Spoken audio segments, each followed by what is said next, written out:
little ships have earned a place in history as distinguished as Sundowner. In a quiet boatyard on the River Thames, an aging legend rests. Beneath the peeling paint and weathered timbers lie stories of espionage, heroism, and tragedy, adventures as extraordinary as the sea itself. She started as a steam pinnace for the First World War.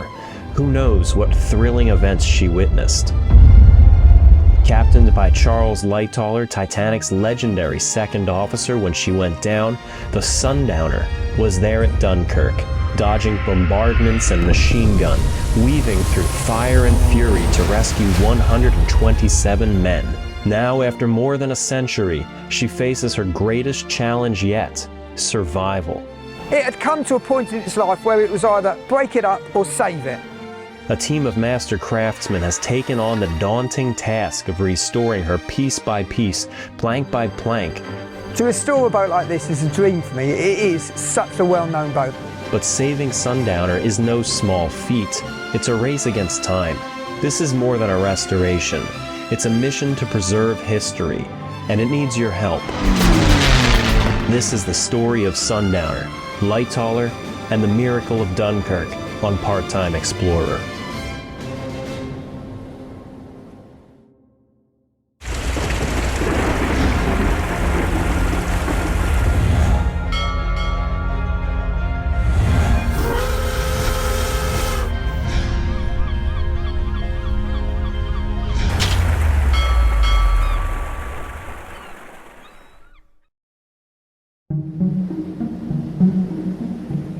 Before we look into this remarkable story of adventure, I want to thank our sponsor, a very fitting sponsor, I might add.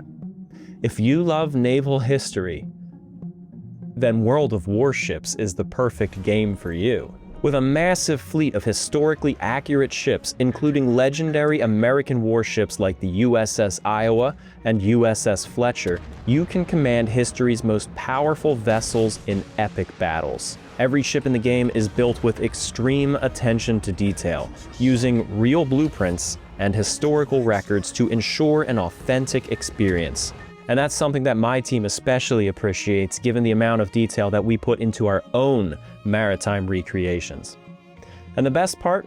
You can play on PC for free right now. Use the invite code BRAVO to unlock bonus content, including 7 days of premium, free ships, and more. Just click the link in the description to get started. Whether you're pretending you're Charles Lightoller aboard Sundowner and navigating through treacherous waters, or commanding the greatest battleships in the US Navy in all-out warfare, World of Warships brings naval history to life like never before. Download today and take the helm.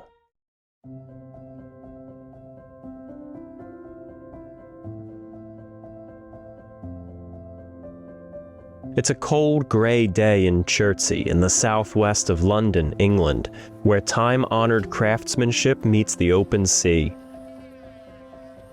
This is Michael Dennett Boat Builders, one of the finest wooden boat yards in the country.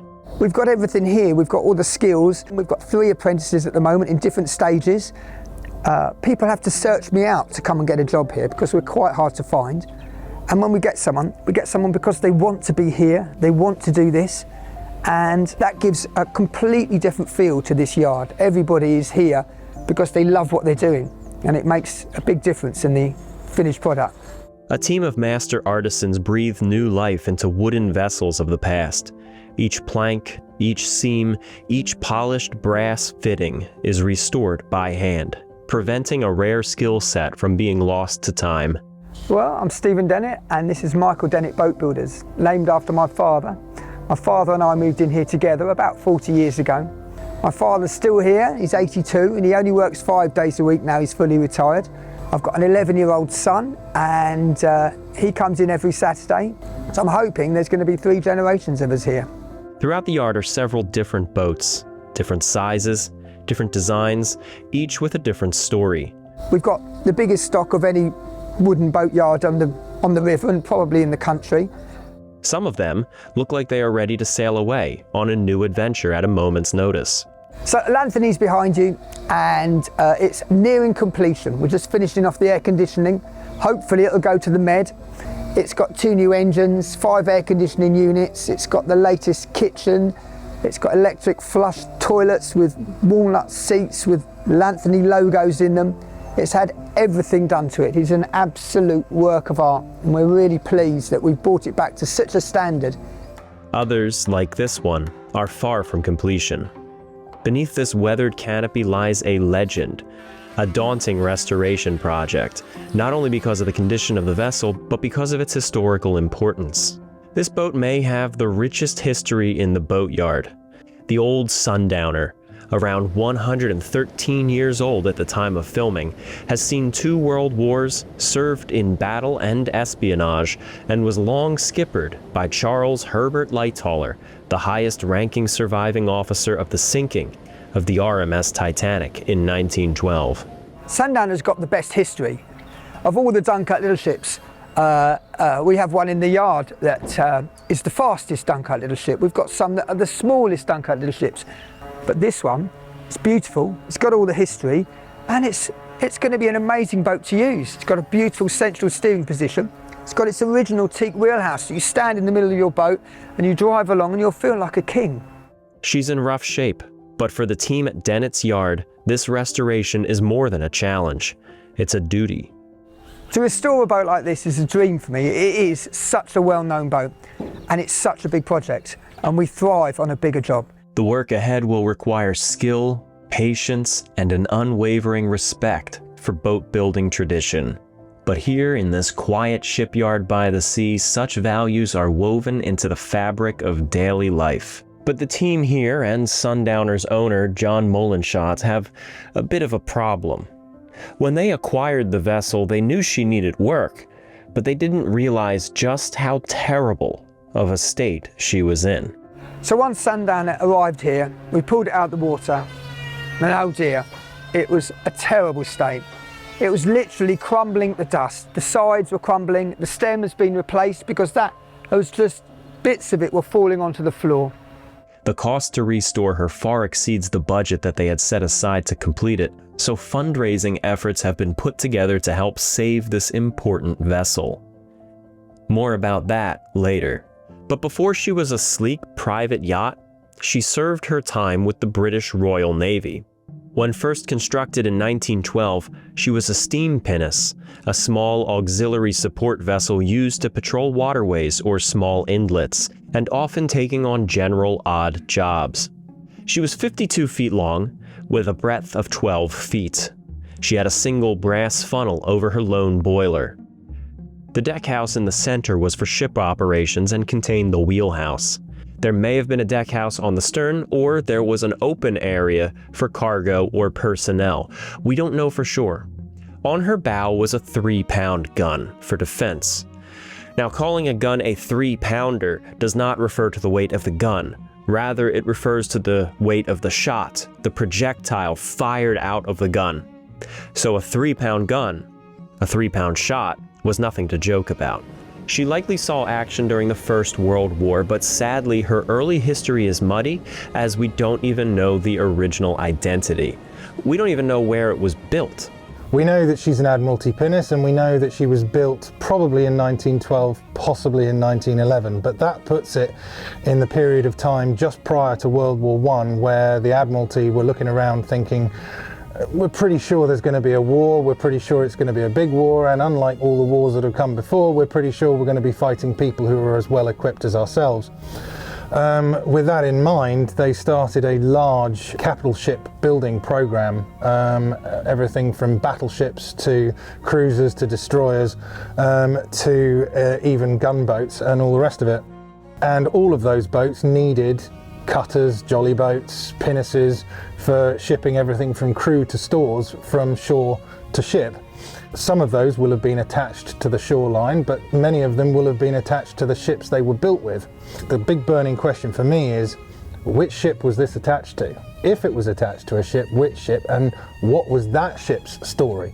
Because many of the capital ships that were built just prior to World War I found themselves in the big bad Battle of Jutland, where the Grand Fleet of the British met the Grand Fleet of the Germans.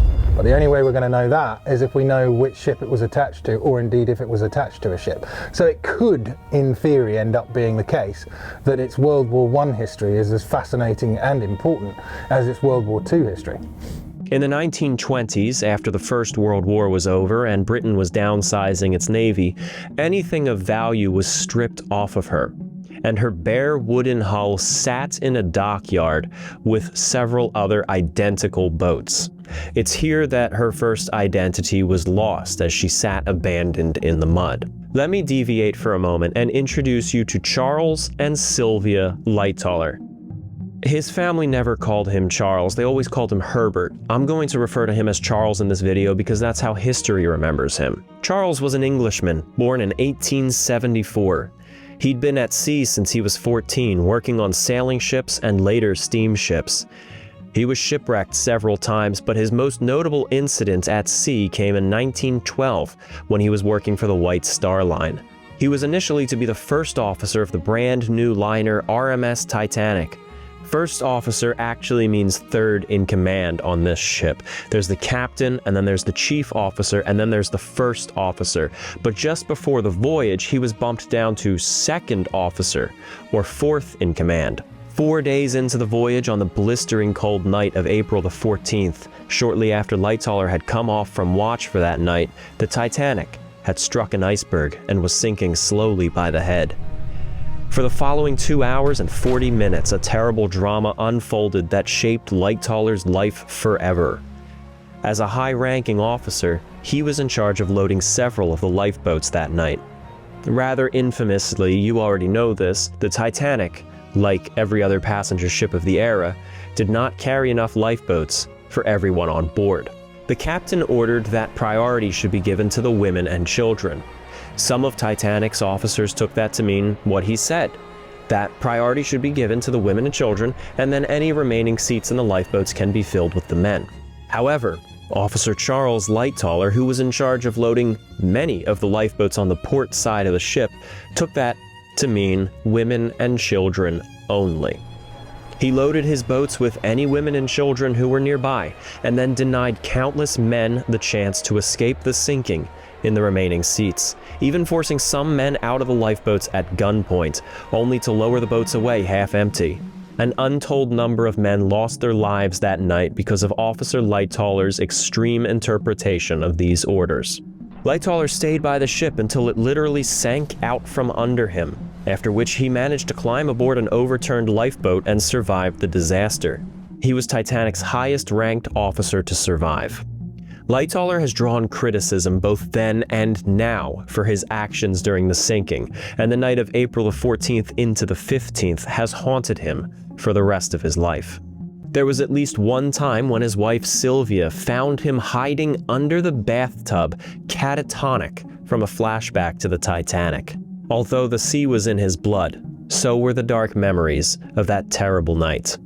17 years later, in 1929, Charles and his wife were in the market for an old naval steam launch that they wanted to convert into a personal yacht.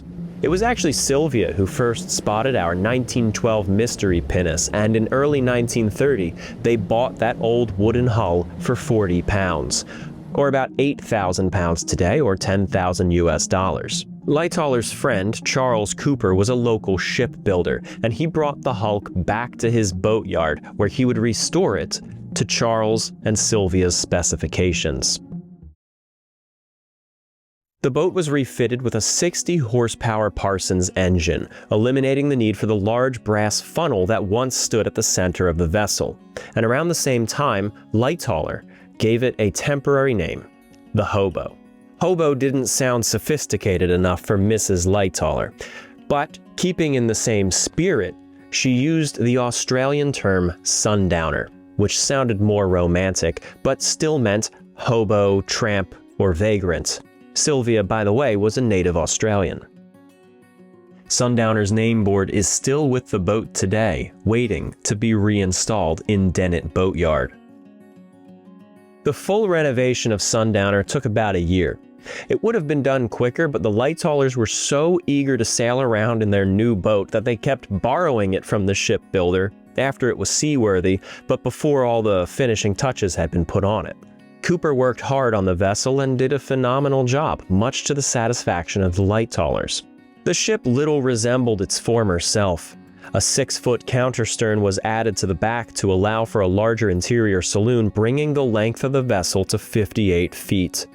The forward compartment contained a bathroom, and aft of that were 3 small cabins. The pilot house was slightly elevated atop of the engineering spaces. Sundowner was given 2 masts, one large one around the center of the ship, and one smaller one aft of the wheelhouse. Both masts were ketch-rigged and capable of flying sails. In taking apart the Sundowner for her modern restoration at Michael Dennett's boatyard, more of the ship's early history is revealed to us. The boat Sundowner is made up of sort of 2 very distinct parts. The old Admiralty hull, which is this line down, and the stuff that was added by Charles Lightoller, which is that line up. The Admiralty hull is basically an Admiralty pinnace that was, we are told, built in 1912, possibly 1911, and like all Admiralty hulls of that period through to quite a lot later, they are made in a double diagonal way. So there are 2 layers of wood.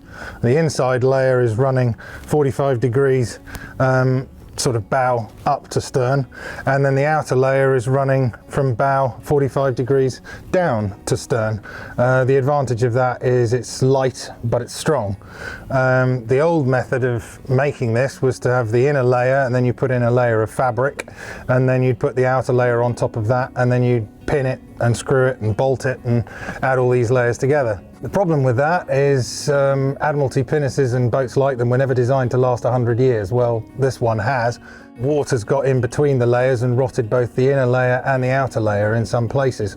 So we are taking off the worst of it and putting new sections back, but we can't just cut it where we want to cut it. We have to cut it so that when we put a new piece back, the screws that go through don't just go through into the second layer and that's all. They have to go through all the way into a stringer or a rib or some strong point, which means that it becomes strong.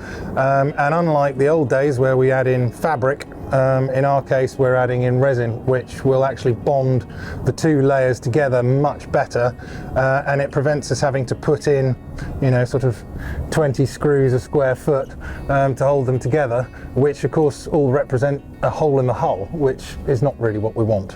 So the new method is very much better. The final ornamentation that adorned the Sundowner, Lightoller's new yacht, was a symbolic one. It was the wall clock that hung in the wheelhouse, but that clock was not initially made for the Sundowner. It was salvaged from the White Star Line ship Oceanic, which wrecked in the Shetland Islands in 1914. Charles Lightoller was the Oceanic's first officer at the time and the last person to depart the wrecked vessel, taking the clock with him as a souvenir.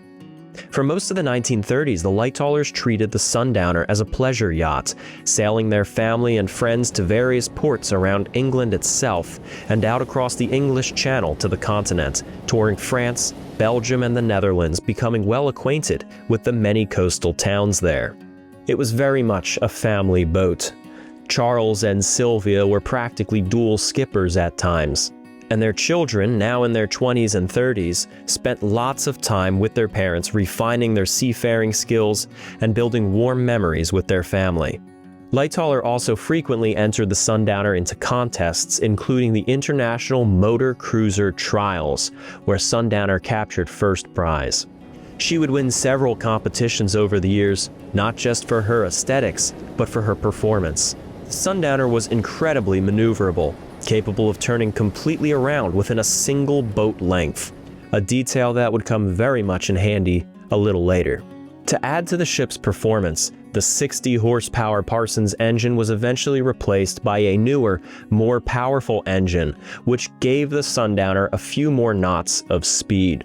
That replacement engine, which would serve with the Sundowner for years, can be seen here, removed from the vessel. That's the Gardner engine that we took out of her over there.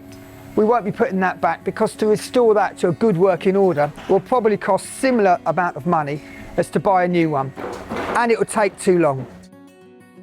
The light-haulers continued to enjoy the Sundowner into the late 1930s, even taking the boat on a 2,000-mile pleasure cruise into the Baltic Sea, visiting Germany and Sweden, where Charles frequently argued with the German customs officials and accidentally swam up onto a Swedish nude beach. In 1939, Sundowner's adventures took a darker tone. World War II was imminent.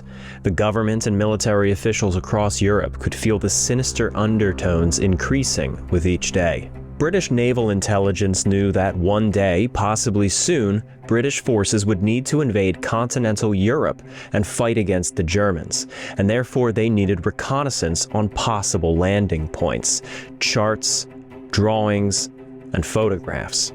The most important element to this was secrecy.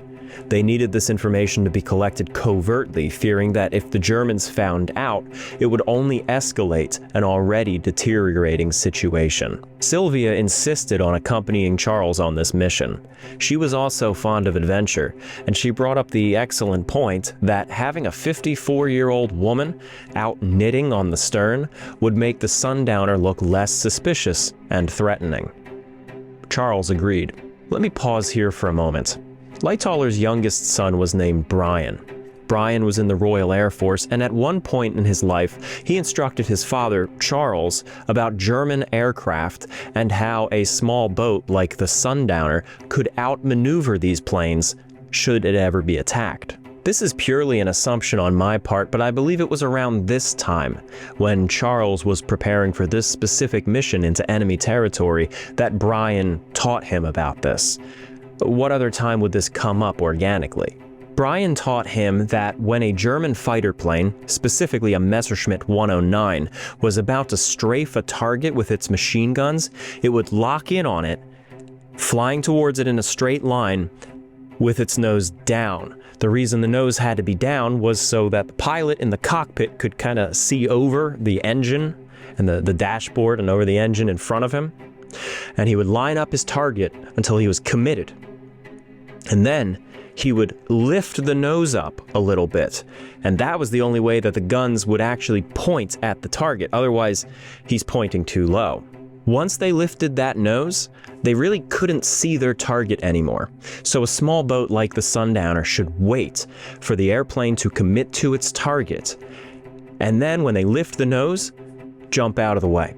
That way the pilot won't actually see you leave his line of fire and wouldn't compensate to pursue it.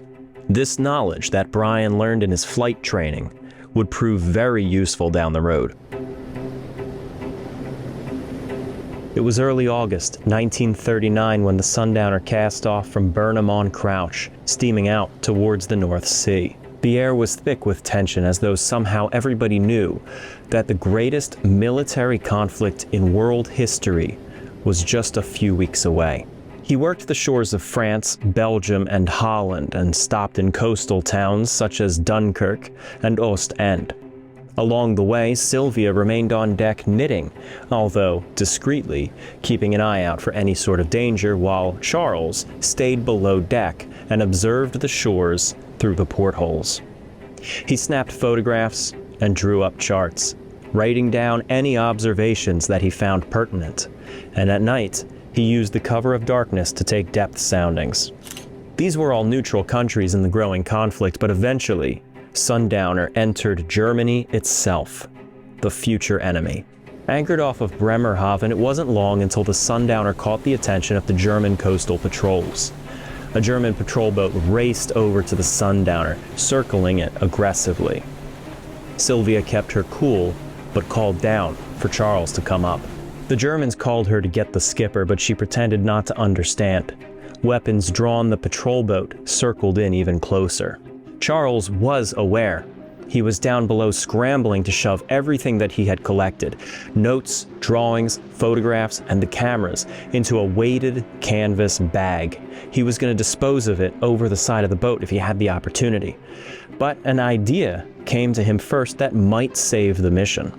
Leaving the bag below, he came up on deck with a bottle of gin. He staggered and slurred his words and gave the Germans a pretend salute.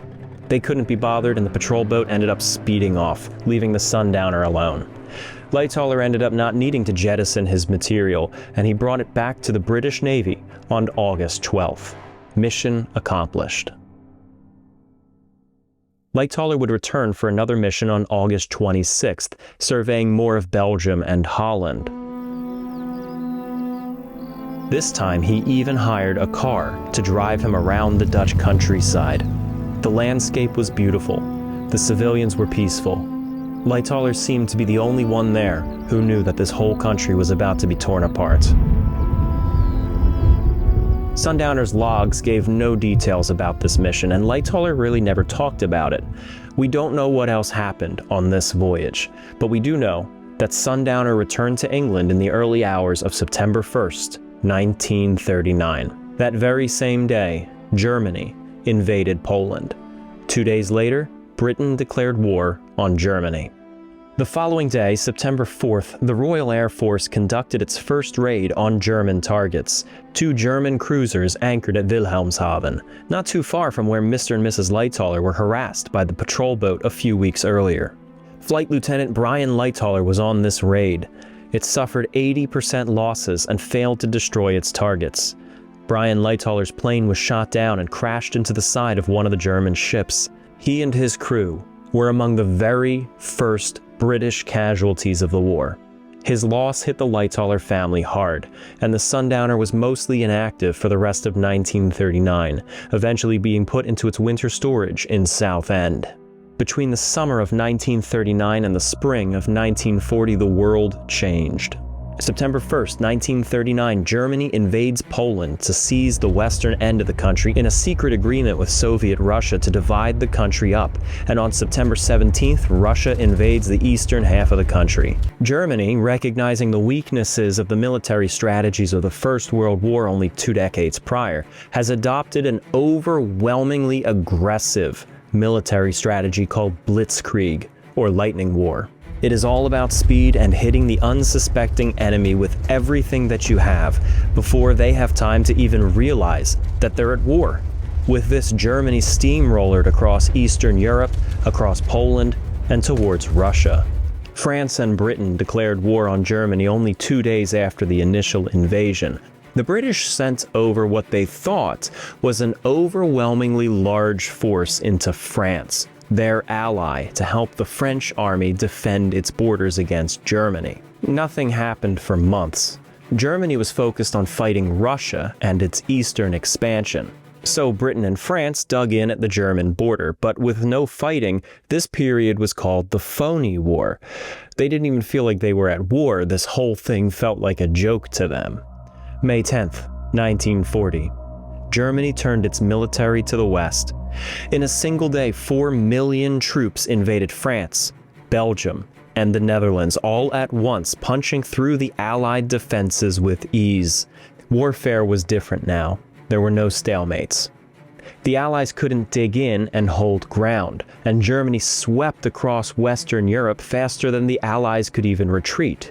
German tanks ripped through thick forests and sped across the countryside.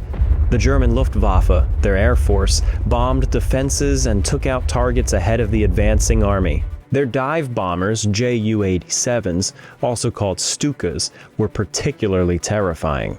They bombed in groups with incredible precision, flying high above the target and dropping down near vertically to pick up speed and line up on their targets directly, releasing their bombs at the last second before pulling up.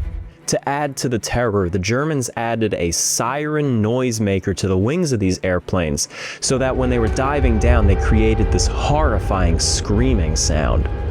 The Netherlands fell in a single week. Belgium didn't last long either. The French president resigned, and his successor immediately sought peace with the German invaders, allowing them to occupy the northern half of the country.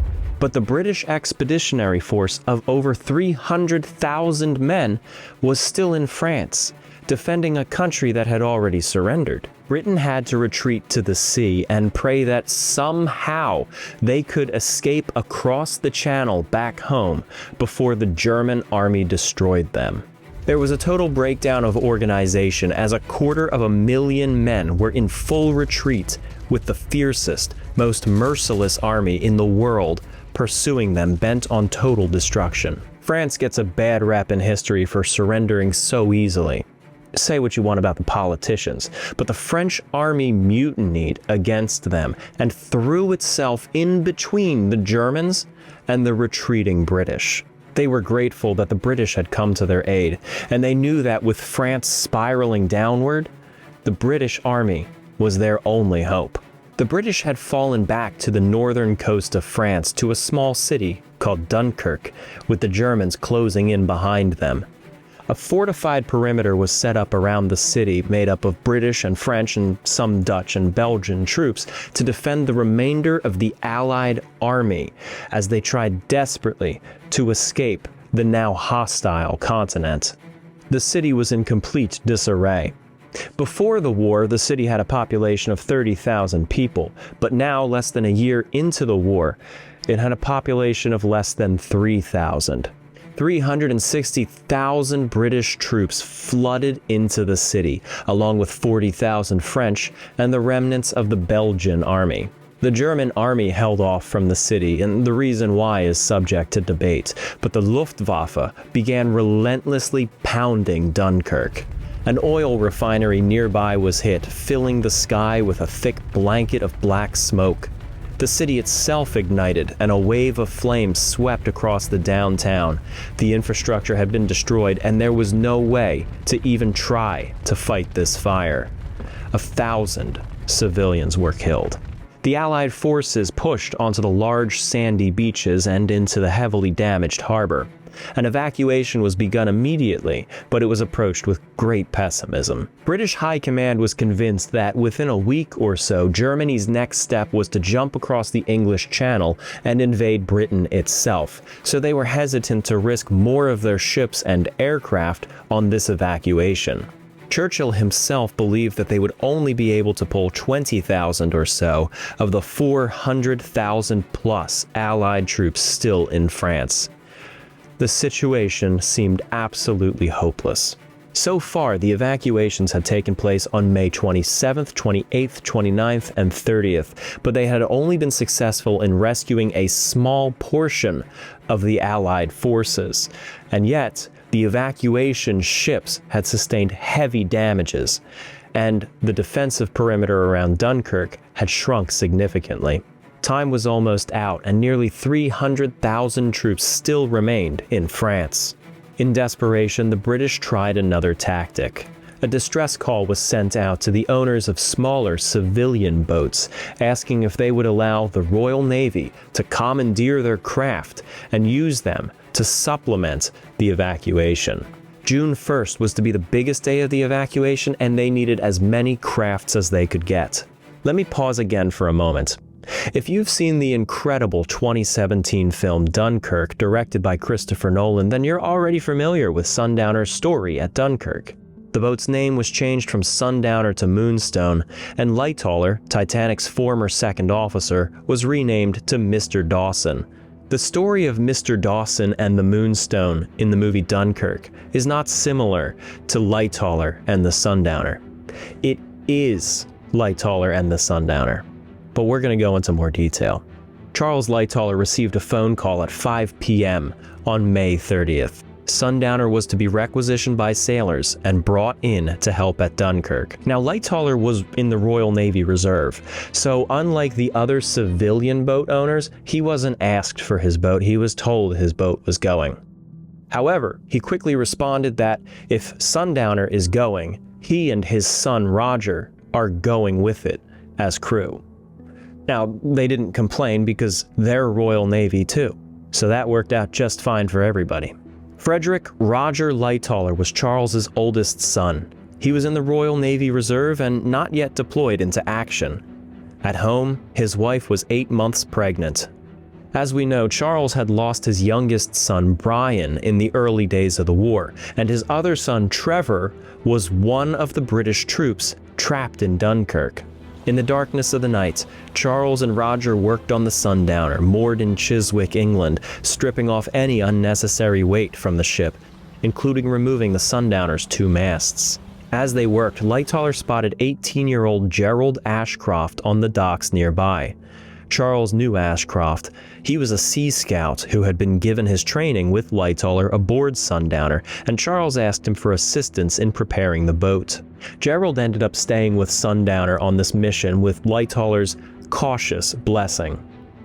They departed Chiswick at 11 a.m. on May 31st, taking a full day and night to reach Ramsgate, the rally point.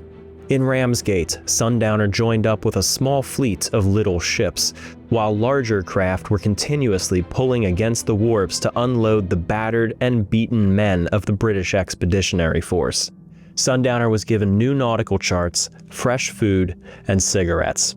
At 10 a.m., Ashcroft released the mooring lines and leapt aboard the Sundowner as it took off from Ramsgate alongside dozens of similar small vessels.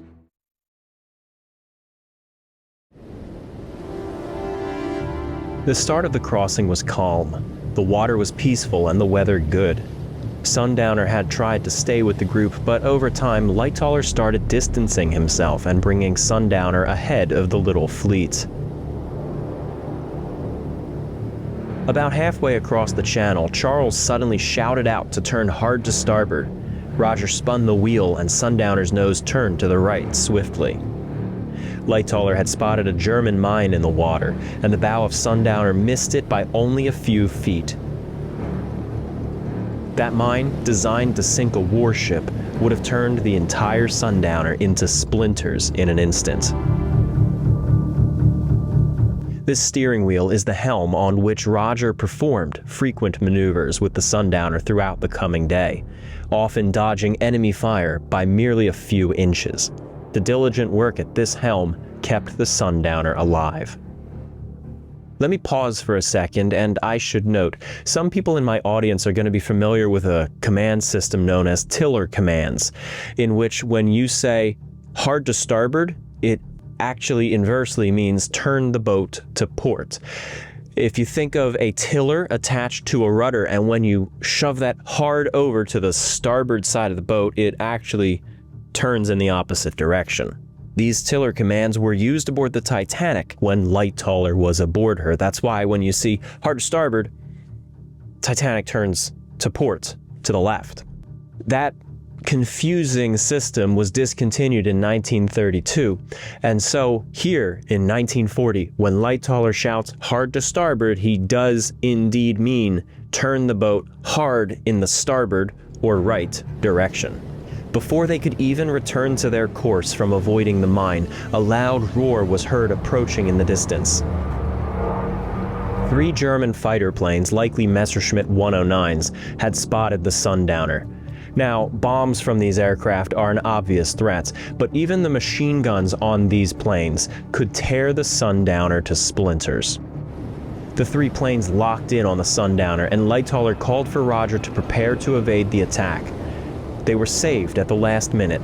Soaring into the rescue, the large British destroyer HMS Worcester intercepted their flight line and opened fire on the approaching German fighters with its anti-aircraft guns. Some versions of the story say the planes were shot down. Others say they weren't hit, but the destroyer scared them off.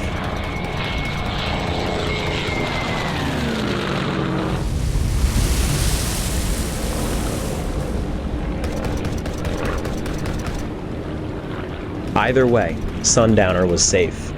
For now. As the Worcester left the Sundowner behind, the wake of the speeding warship came rushing over towards the Sundowner. Now, when a wave like a ship's wake is coming towards a small craft like Sundowner, you want to turn your vessel into it so that you can ride the waves lengthwise. Otherwise, if the wave hits you from the side, it could swamp you or even capsize you. Wakes from large ships would be a frequent problem for the Sundowner that day. Not long after, a fireball was spotted on the water. It was a small motor cruiser named the Westerly, likely similar to Sundowner, but about half the size. The entire boat was in flames, with 5 men clinging to it, calling for help. Sundowner steered towards her and came alongside, picking up the 5 men. 2 of them were Westerly's original crew, and 3 of them were Navy men who had just been rescued from a previous vessel in distress. As they came aboard the Sundowner, they were shouting for Lightoller to just go, go, go, to sail away quickly from the burning ship. It had 200 gallons of gasoline on board, and it was about to go up. Roger opened the throttle, and Sundowner pulled swiftly away. Hardly a moment after she was clear, the Westerly was blown into the air.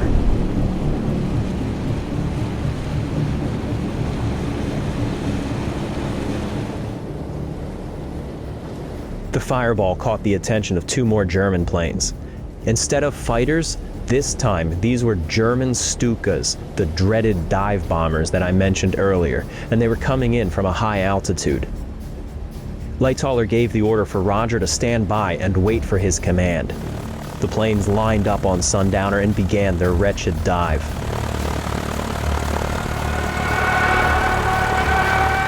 The sirens under the wings began to whirl as the attackers picked up speed.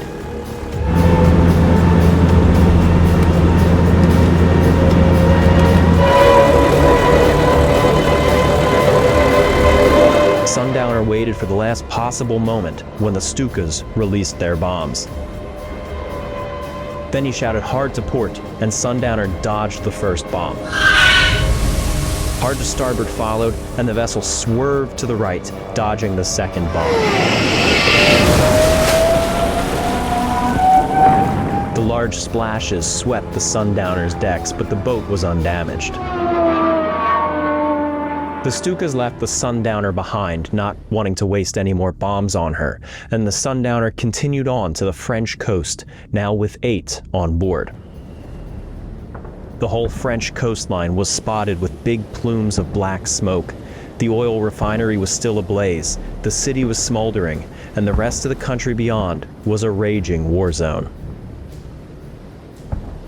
Another fighter, an Me-109, approached from the shore, signaling out the Sundowner. Lightoller and his crew spotted it and pointed their bow towards the plane. This minimizes the attacker's time to prepare his line of fire. Roger was ready to turn the wheel and get the ship out of the way, but Lightoller told him to wait. Remembering the words of his other son, Brian, he knew to wait until the last possible moment when the attacker brought his nose up to open fire, committing to his shot. The 109 roared at them, nose down, approaching speeds of hundreds of miles an hour when it finally lifted its nose and opened fire. Hard to starboard, Charles shouted, and Roger threw the helm over. Machine gun rounds sprayed past the Sundowner, but she was unharmed. The 109 circled back for a second pass on the Sundowner, lining up once more. Again, the Sundowner pointed itself at the enemy and waited for the pilot to commit to his line of fire. When he did, Sundowner threw itself out of the way again, narrowly escaping the attack.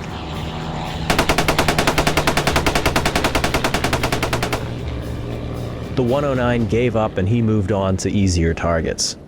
Charles was concerned, though. He noticed that the Sundowner was becoming sluggish in its evasive action. He went down below to give an inspection, and he found that the bombs from the Stuka earlier that afternoon had shaken loose some of the hull beams. Water was coming in, and Sundowner was sinking slowly. All he could do was activate the bilge pump and hope that the flooding could be kept at bay. Lightoller expected that he would be bringing the Sundowner right up to the beaches, into the surf, to pick up the British troops. However, the crew of the Westerly told him that by this point in the evacuation, the beaches had been cleared, and any remaining troops had been moved to Dunkirk's 2 breakwaters, the east and the western breakwaters known as moles. The eastern mole was Sundowner's goal, as the western mole was disabled from the refinery fire. Sundowner moved towards it, but the approach to it was clogged with shipwrecks, debris, and bodies. It struggled through, maneuvering cautiously. The German bombardment was relentless. All the while, the fighters and the bombers continued to dive in on the vessels. And ships were blown up and sunk often, especially the ones that did not have Lightoller at the helm with his expertise in outmaneuvering these aircraft. Lightoller spotted the HMS Worcester moored up alongside the western mole, and recognizing it as the destroyer that had saved the Sundowner from the first Luftwaffe attack that it encountered, he had Roger pull up alongside it. The mole was too tall to easily load men directly down onto the low-lying Sundowner, and the Worcester was already overcrowded from soldiers coming aboard, so Lightoller chose to have the Sundowner come alongside the Worcester and offload men from that ship down onto Sundowner so that more men could fit on the Worcester. All the while, as Sundowner came alongside, Worcester's anti-aircraft guns were firing up into the air. As the ships were moored to the mole, they were easy targets for the Luftwaffe, so the Worcester was firing its guns constantly to keep the enemy aircraft away. Roger brought the Sundowner alongside Worcester's stern, and Lightoller hailed Worcester's captain. He told him that they could easily fit 100 or more men, far more than he had ever had on board the Sundowner, but under these circumstances he was willing to push the limits. The soldiers climbed off the mole and onto the Worcester, and some of them went to the far side of the ship to where the Sundowner was standing by. The Worcester felt strong and solid compared to the small wooden boat bobbing in the waves below, and some of the men refused to leave the Worcester and get in. The British officers allegedly pulled their sidearms on the soldiers, forcing them at gunpoint down onto the Sundowner. Finally, the men started piling down onto the boat. Charles was helping them aboard while his son Roger was bringing them down below, cramming them in as tight as he could. Ashcroft had climbed up onto the wheelhouse and had set up a small medical station for any of the wounded. Another wave of fighters swooped in and took out several ships nearby. The Worcester's guns continued firing into the sky. The small craft like Sundowner were vulnerable, but the larger ships were a greater target for the Luftwaffe. A French passenger ship turned transport steamed into Dunkirk, weaving through the wreckage in the harbor. A flight of Stukas picked it as their target and lined up on it. They dove down, their sirens screeching as they released their bombs.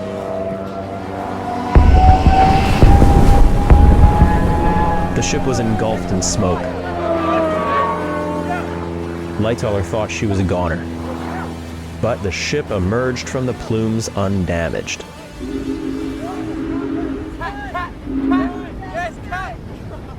The soldiers were packed tightly into the interior compartment, and they were told to lie down in order to maintain stability of the vessel. This is the uniform that they would have worn as they were boarding the Sundowner.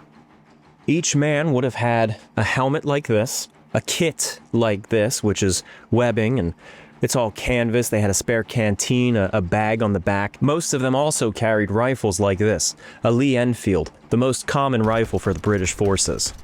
As these men were boarding the Sundowner and the Worcester and any other ship in the Dunkirk harbor, in order to squeeze as many men aboard these boats as they could and to lighten the load as much as possible, the men took their rifles, they took their kits, they took their helmets, they even took their boots and chucked them into the Dunkirk harbor.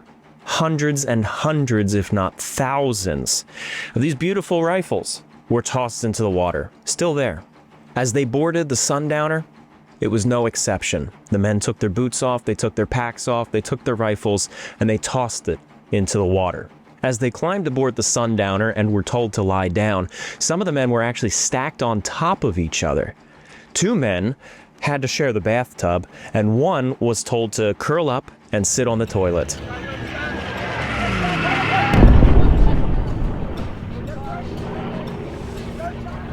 They had taken 122 men off of the Worcester, bringing the total on board to 130 souls.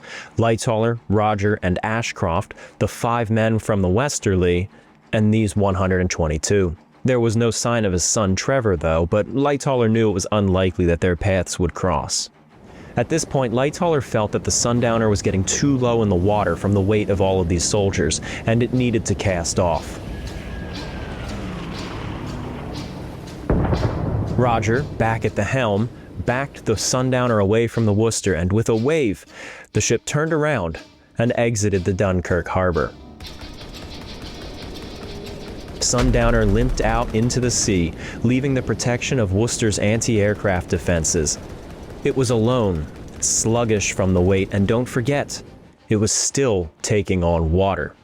Sundowner was a very easy target, or at least it would be with anyone other than Lightoller in command. 50 men standing on deck meant Sundowner now had 50 lookouts, all eagerly keeping their eyes peeled for enemy planes. Charles was back on the stern, and Roger was in the wheelhouse. It was then that Charles heard the calm call out from one of his lookouts. "Watch out for this one, Skipper." A Junkers 88 had spotted the Sundowner and wanted to play. This was a twin-engine bomber, not a light bomber or a fighter like previously. This was a heavier aircraft, carrying a significant payload. He lined up on the Sundowner and swooped in for the kill. Roger at the helm of the sluggish Sundowner, which now responded slowly to the controls, wasted no time in moving the vessel out of the attacker's path. The bombs fell into the sea with a splash, knocking several soldiers off their feet, but the ship was undamaged. The 88 swung around, turning back toward the Sundowner and lined up once more. Lightoller called out for more evasive action as the 88 dove in on her. The bombs fell as Sundowner swerved around again, an explosion splashing in the water even closer than before. The previous attackers had all given up after 2 failed passes. This one didn't. The Sundowner was alone out here, so they were the only prey in the area.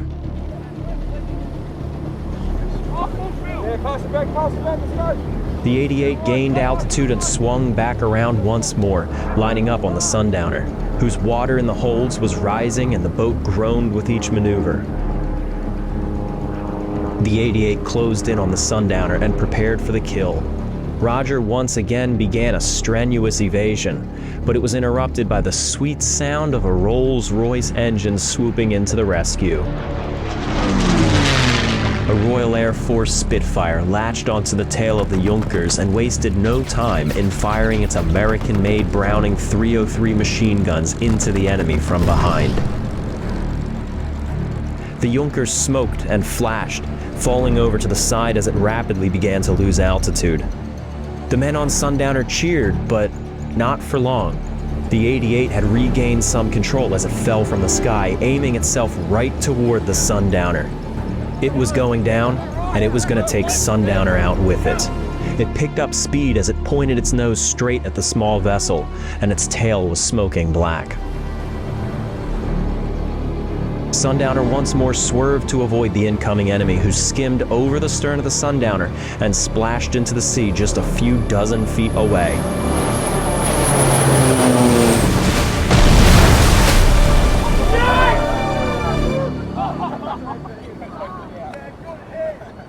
Lightoller described this as a sight never to be forgotten. The soldiers down below were throwing up from seasickness, and the water in the holds was rising. It was around this time that word was spreading among the soldiers down below that the man who was skippering Sundowner was the only surviving officer of the sinking of the Titanic 28 years prior. Of course, he wasn't the only surviving officer, but that's the story they were saying, and it's close enough. One of the men shouted out, "Bloody typical. That's us screwed then." That's the PG version of what he said, but you get the idea. The Luftwaffe never relented in their harassment of the Sundowner. Another Me-109 showed up and swooped in for a machine gun pass. Roger swiftly dodged the attack, but the 109 swung around for another pass, which Roger dodged as well. This aircraft, like the previous one, also came back for a third go.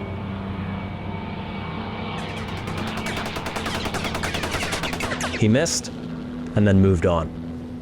Sundowner was riding even lower in the water as it approached the British coast. They were now beyond the Luftwaffe, but with so many large ships passing them, Roger frequently had to turn the boat into the wakes to prevent being swamped. Lightoller decided to pull out a familiar tactic, which Titanic enthusiasts will quickly recognize. With each wave that came through, Lightoller stood up and shouted for the 50 men up on the deck to lean left or lean right to counteract the roll of the waves. The same tactic that Lightoller employed when he took command of the overturned collapsible B the night the Titanic sank. Sundowner pulled into the Ramsgate harbor but was told to hold off to give priority to the larger transport ships. Lightoller protested, pointing out the condition of his hull and telling them how many men he had on board. Sundowner was promptly cleared for entry. When they got back to Ramsgate, all of the soldiers do what people do when you're getting on a train or on a boat. They all went to get onto one side to get off, and apparently the boat listed so heavily that it was a very real chance she was going to capsize because of all this weight on just one side alone. And Captain Lightoller apparently screamed at them to lie down, which they did, and then one by one they were brought off. The officers in the city were shocked to see how many men had been squeezed aboard the Sundowner as they counted them off while disembarking. They counted 126. But Lightoller was confused. That's one fewer than he thought they had rescued. So Lightoller climbed back aboard and went down below to give a thorough search. And he found one man, the man who had been squeezed on top of the toilet, fast asleep, still on the toilet. Dunkirk fell to the Germans 3 days later. 68,000 Allied troops died defending the city to buy the evacuation efforts more time, and 40,000 more were captured with the fall of the city. But in the end, 338,000 men were successfully evacuated from Dunkirk and lived to fight another day. Lightoller had stood by for 2 days in case Sundowner was needed for another evacuation run, but it never happened. He did find out, much to his relief, that his son Trevor had made it back to Britain, actually 2 days prior to Sundowner's remarkable voyage. Charles wrote to his friend in Canada that he couldn't be more proud of his son Roger, of how well he handled Sundowner and how calm he kept when under fire. Roger was now in the Royal Navy, and Charles was confident that he would do well. The Sundowner had now been officially requisitioned by the British Royal Navy. They had allowed Lightoller to take the boat into Dunkirk and back out of lack of men to operate it, but also respect for his service to the country. But now that that was over, they needed to take full possession of the vessel and operate it with their own crew. No doubt with the help of friends in high places, naval command of Sundowner was officially given to Roger Lightoller, Naval Reserve. Most of the unnecessary fittings that were removed for the Dunkirk mission, such as the masts, were kept off the boat for her service, and the hull was painted a subtle gray camouflage. Armaments were added to the bow, and a large number 22 was painted on the forward sides of the hull, although later that number would be changed to 7. Under Roger's command, Sundowner worked coastal missions around Britain and rarely got itself into any trouble. On one instance, Sundowner was positioned in an area of large mud flats when a Spitfire swooped in low and crashed in the mud. Sundowner got in as close as it could, and her crew likely either launched a smaller boat or waded in the mud on foot to reach the plane. The plane belonged to the Eagle Squadron, a group of American volunteer pilots who had come over to Britain before the United States entered the war to help defend against Germany. The unnamed pilot had been identified later as one of the squadron's best, but he had taken 2 20mm rounds and been injured in the crash. Sundowner's crew managed to bring him to safety. In early 1945, as the war was beginning to wind down and Germany was no longer a threat to the British homelands, Sundowner was released from the British Navy and returned to Charles Lightoller. Roger was then transferred to a station in Normandy where he set up support facilities and often handled POWs. He was one of 22 men killed in the Granville Raid of March 1945 when enemy forces attempted to liberate German POWs. This was now Lightoller's second son lost in the war. It was a full 2 years before Lightoller had Sundowner back in operational condition after what the war had done to her, but Sundowner was never quite the same. Perhaps the wartime abuse was too much for the vessel. Or perhaps she was just showing her age. Or perhaps Lightoller was showing his. Or perhaps the Sundowner represented too much sadness for the old skipper. He tried to sell it, but nobody bought it. He sailed Sundowner around Britain with his wife and only remaining son, Trevor, but the most attention that the Sundowner got was at commemorations in Dunkirk, where the French civilians showered the Lightollers with gratitude and accolades. Charles Lightoller died in 1952, still in possession of the Sundowner, which passed on to his wife, Sylvia. Sylvia kept the boat for some time and seems to have loved it as much as her late husband had. The following years were plagued with mishaps and the constant need for repairs, probably due to the ship's age or Sylvia's. The ship was laid up for full years at a time, and in 1955, she rammed a barge in Holland, needing emergency repairs. Sundowner was still a celebrity though, taking lead roles in Dunkirk commemorations and even received the celebrity treatment on February 4th, 1958. When the ship took part in a tourism film where movie stars Cary Grant and Ingrid Bergman sailed through London along the Thames aboard Sundowner, enjoying the sights. Sylvia was approaching 80 years old and could no longer keep up with the maintenance of the Sundowner, so she sold it off, but she remained in touch with the new owners and occasionally joined them on trips. The new owner was a Mr. Paul White, who eventually took the boat back to Spain and used it as a houseboat. It was sold again a few years later and then again in 1985. By this point, the boat had deteriorated so much that it was described as nearly rotten. £25,000 was spent restoring the ship to pristine condition, but within a year, she was damaged badly by a storm and sold off cheap to the East Kent Maritime Trust.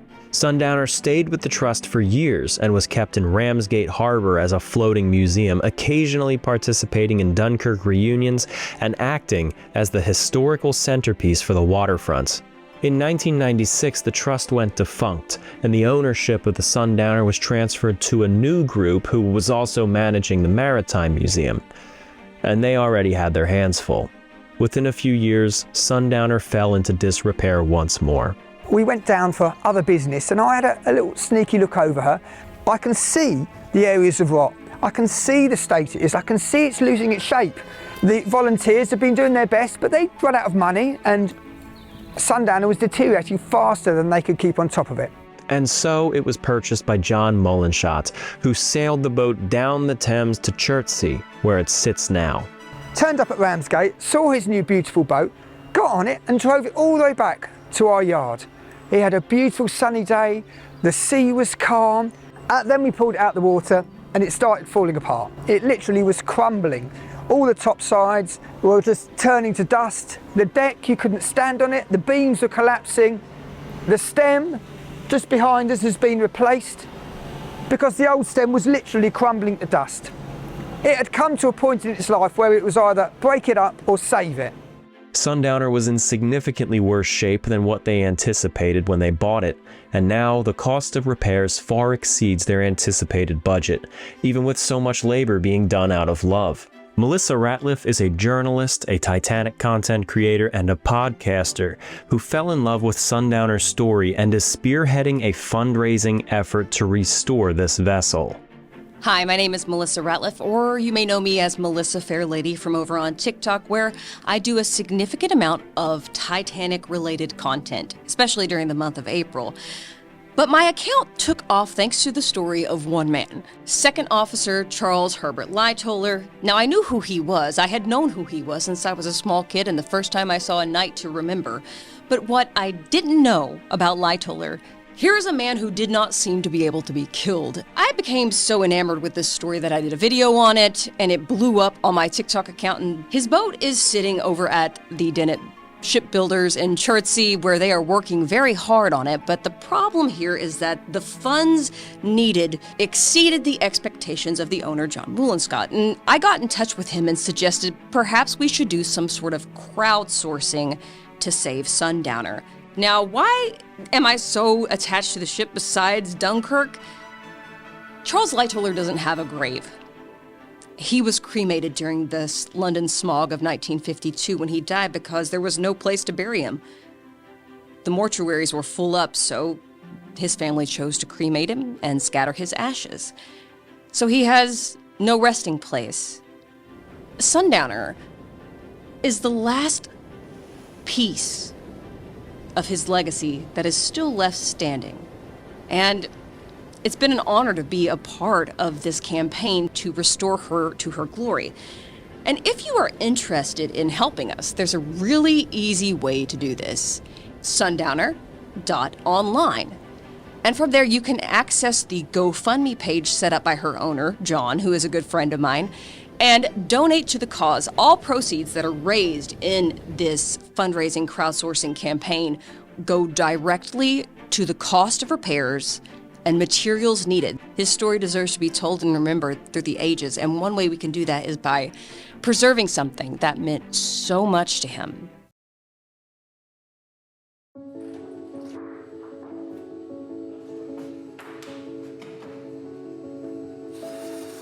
Who better to restore a boat like Sundowner, a national treasure, a piece of English heritage, and a vessel that became part of the family for the Lightollers, than Michael Dennett Boatyard, a team of master craftsmen and a family business themselves. My father's been a full-time boat builder since he was 15, so that is a long time. So it's great to have him here, and every project we always find some interesting jobs that he'll lend his hand to, and it'll be a work of art that he does. It's amazing. He taught me everything, and now he's retired. He only does 5 days a week. It's great. He's here having loads of fun. Now, working 5 days a week can hardly be retirement, unless you're somebody who takes absolute pleasure in your craft and is privileged enough to have made a career out of your passion. The road ahead for the Sundowner restoration is a long one, but let's take a special look at what the plans are if they can raise the necessary funds. So when we rebuild a boat like this, you have to make a few choices. You can go perfectly original, but with a boat like this, what's original? The hull was made at one time, Lightoller extended it, then he put a transom on it that was different than it is now, then someone else took it off. So we've decided to make this one as original as going back to Dunkirk we can sort of think of. So we're going to put this rounded stern on it, and then this after end had a deck on it, and then it had some doors going down into the galley. We're going to put a big hatchway, and we're going to do some enormous steps coming down, and then we're going to enlarge the entrance to the wheelhouse so that when you open and come in, it's got a grander feel about it. And then in front of you, it'll accentuate the fact that the original steering wheel and the original cabin will be in front of us like a beautiful historic backdrop. We've got all the original controls for the engine. They won't be used. We'll use a modern control to the side, but we'll replicate everything and use all our original pieces to make this a beautiful way to come into Sundowner. So what you've got here is Sundowner's wheelhouse. So it's built exactly the same way as it was originally, but this one was built in the 1980s to replace what was by then completely rotten.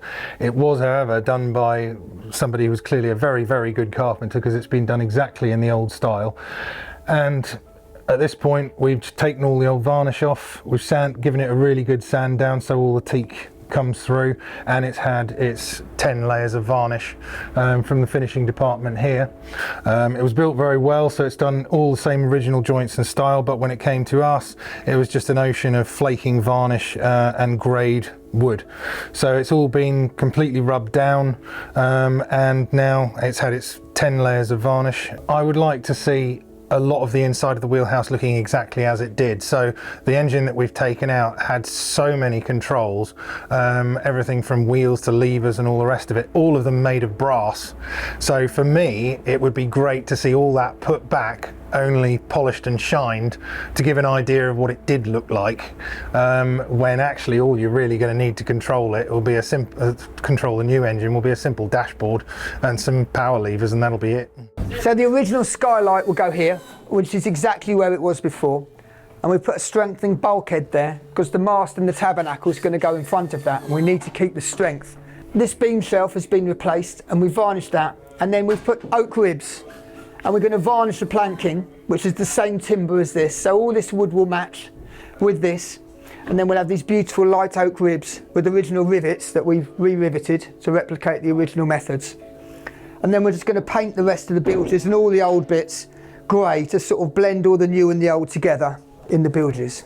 Originally, you see the photograph of Sundowner back in the day, you can see she had a rounded stern, not the squared off one you see before you here.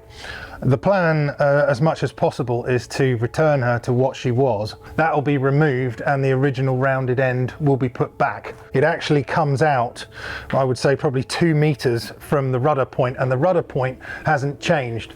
So there's the rudder mount, and so the back end will probably end up somewhere around here, which will return her to much more of what she used to look like rather than what she has looked like recently.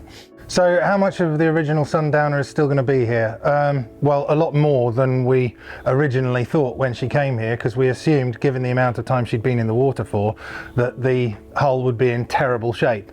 But actually, she's not in that bad a shape. The keel has some question marks hanging over it, but as you look down the hull here, you can see that the worst of the planks have been replaced, and that actually only constitutes a very small amount of the total hull.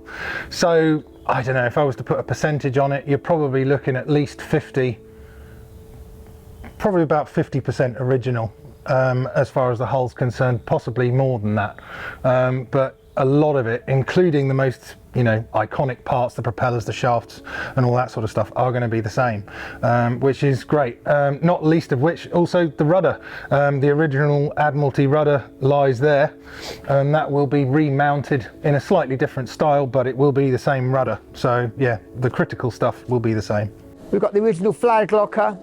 There's the Gardner engine that powered her here.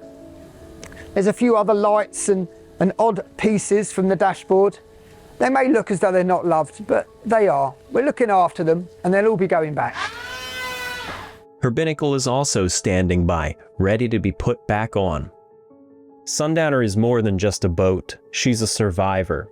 She carried soldiers out of the hell storm of Dunkirk, helmed by a man who already defied fate aboard the Titanic. She has seen war, adventure, and history unfold across the decks. But now she faces her greatest challenge. Without restoration, this remarkable vessel, this living piece of our past, will be lost forever. Her owner is trying to save her, but he can't do it alone. You can help keep Sundowner's story alive. Be a part of the history. Save Sundowner. I want to thank everybody who helped make this video possible. Sundowner's owner, John Molenschott, the fine team at Dennett's Boatyard, Melissa Ratliff, who organized the fundraising efforts, Dan Parks for filming the shipyard sequences for me, and of course my friend Alex for putting together the amazing animations that brought the ship to life. Dustin Hyland was instrumental in the research for this documentary and has a new book on Charles Lightoller coming out this summer, published by Pen and Sword. It'll be titled Unsinkable Light: Charles H. Lightoller's Epic Tale of Hope and Survival.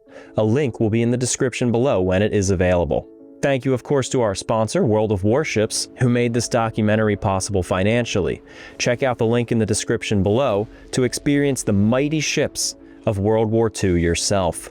Thank you, of course, to my supporters on Patreon. Now, something special that I do on Patreon is that my highest tier supporters receive an artifact relating to one of my videos every quarter. And this quarter, they'll be receiving their own piece of Sundowner, an authentic fragment of deck wood that dates back to when Lightoller first acquired the vessel, that was removed in this restoration and has been discarded. You can join at the Patreon link in the description below.